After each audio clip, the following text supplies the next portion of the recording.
Assalamualaikum warahmatullahi wabarakatuh. Apa kabar semuanya? Kali ini kita akan membahas mengenai gaya gesek. Dalam video kali ini akan ada materi, contoh soal, dan kuis. Jadi ikuti terus videonya.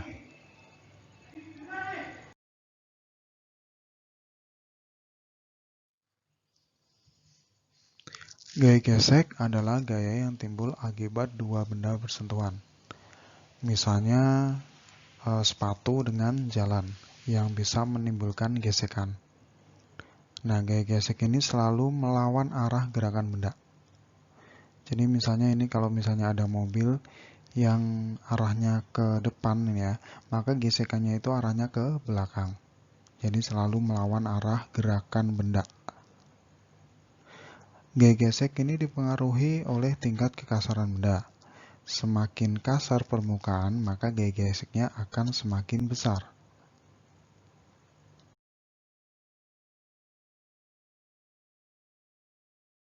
Nah, gaya gesekan itu kan dibagi menjadi dua. Jadi ada gesekan statis, ada juga gaya gesek kinetis. Nah, apa sih gaya gesek statis? Gaya gesek statis itu adalah gaya gesek yang timbul saat benda diam. Misalnya lemari seperti ini ya, walaupun lemari ini diam, dia mengalami gesekan antara permukaan lantai dan dasar dari lemari ini. Kemudian ada juga gaya gesek kinetis, yaitu gaya gesek yang timbul saat benda bergerak. Seperti ini.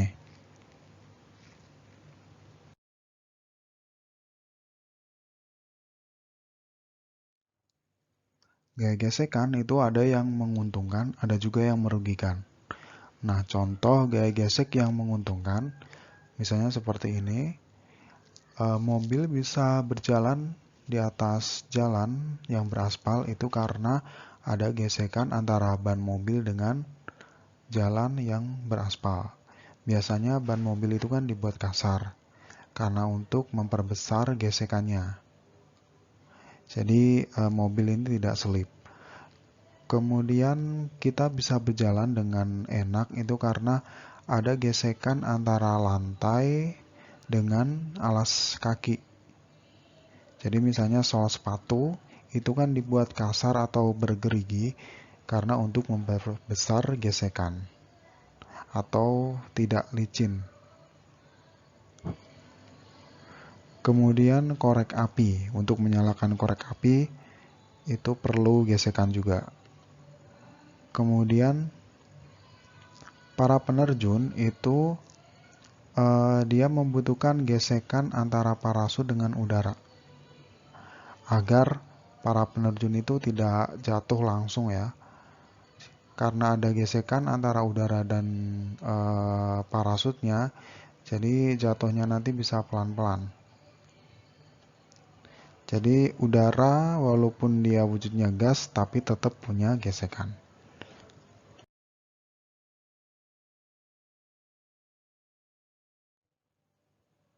Nah, sedangkan gesekan yang merugikan, ini contohnya misalnya kalau mendorong lemari atau mendorong meja itu akan menjadi lebih susah karena ada gesekan antara meja dan lantai.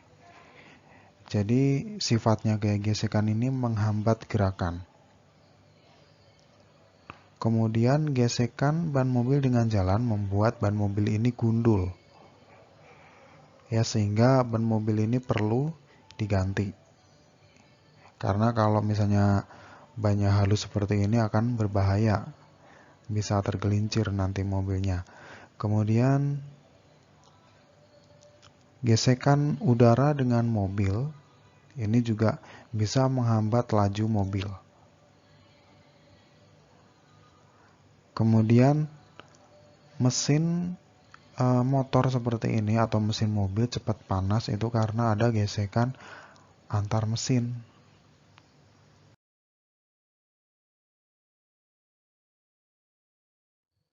Nah, gimana cara mengurangi gesekan? Nih, yang pertama, memberi roda. Misalnya lemari bawahnya dikasih roda atau kursi bawahnya dikasih roda. Ini untuk memperkecil gesekan sehingga memindahkannya itu lebih mudah. Kemudian memperkecil luas permukaan yang bersentuhan. Misalnya sepatu skating seperti ini kan bawahnya runcing, itu untuk memperkecil gesekan. Kemudian memberi oli. Jadi mesin ya, biasanya mesin motor atau mesin mobil itu harus diganti olinya karena itu untuk memperhalus atau memperkecil gesekan antar mesin. Kalau tidak dikasih oli, maka mesinnya nanti akan cepat panas dan akan cepat rusak juga. Kemudian kendaraan itu dibuat aerodinamis. Seperti mobil seperti ini.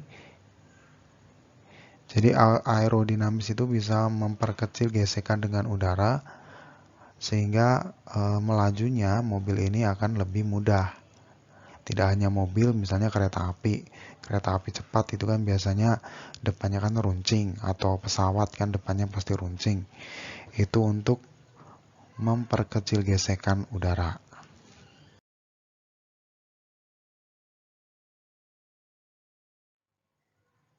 Nah, ini contoh soal sebuah mobil yang bermassa 2 ton yang mogok didorong oleh 3 orang, masing-masing gaya dorongnya 400 Newton, 300 Newton, dan 200 Newton.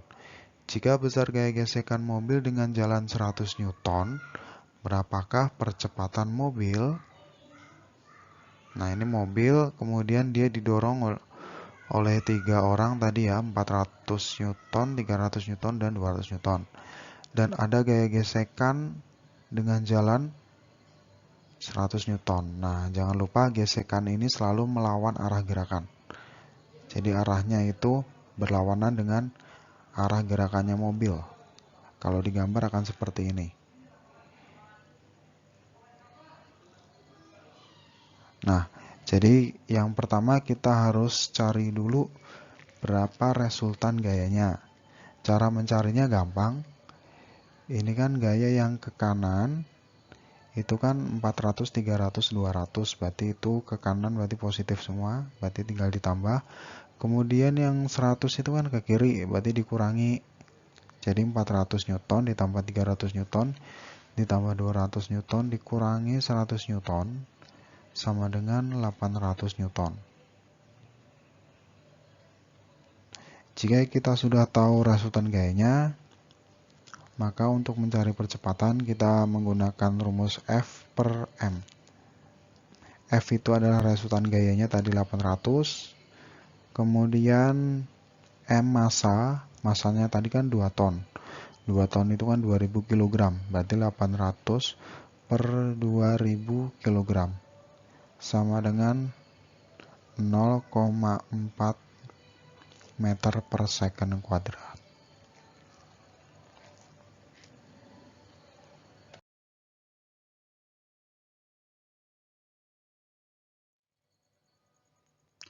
Untuk menguji pemahaman kalian, coba kerjakan soal seperti ini. Sebuah gerobak ditarik oleh Anto dan Rudi. Anto mampu menarik dengan gaya 250 Newton dan Rudi mampu menarik dengan gaya 350 Newton. Massa gerobak adalah 200 kg. Jika gerobak bergerak dengan percepatan 2 meter per second kuadrat, berapa besar gaya gesekannya? Nah, silahkan kalian kerjakan dulu. Saya kasih waktu beberapa detik.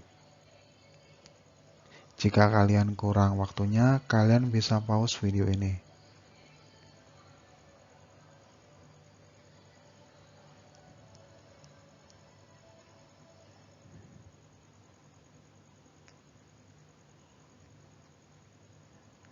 Oke, sekarang kita kerjakan ya. Jadi diketahui Anto itu kan menarik gerobak ini dengan Rudi. Anto 250 Newton dan Rudi 350 Newton. Anggaplah gayanya ini arahnya ke kanan. Nah, nanti kan ada gaya gesek yang arahnya ke kiri. Ya, nah gaya geseknya ini berapa besarnya? Kita akan cari tahu. Kita menggunakan rumus hukum Newton. Rumus hukum kedua ya, F sama dengan M dikali A, atau M itu massa, A percepatan. Tadi F-nya itu kan yang ke kanan kan 250 sama 350 Newton. Berarti ditambah, kemudian gesekannya kan ke kiri, FG ya, gesekan. Berarti min, berarti 250 plus 350 min FG. FG ini adalah gaya geseknya. Sama dengan M dikali A, M-nya itu kan 200 kg, kemudian A-nya itu kan percepatannya tadi 2, berarti 200 dikali 2. Sehingga 250 ditambah 350 itu kan 600. 600 dikurangi FG sama dengan 400. Sehingga kalau dipindah ruas, 600 dikurangi 400 sama dengan FG.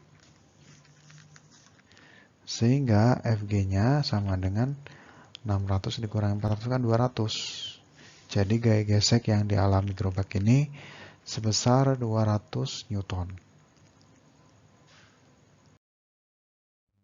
Oke, cukup sekian video kali ini. Semoga ilmu yang telah kita pelajari bermanfaat dan menambah rasa syukur kita kepada Allah Subhanahu wa taala. Jangan lupa nantikan video-video yang lain dan wassalamualaikum warahmatullahi wabarakatuh.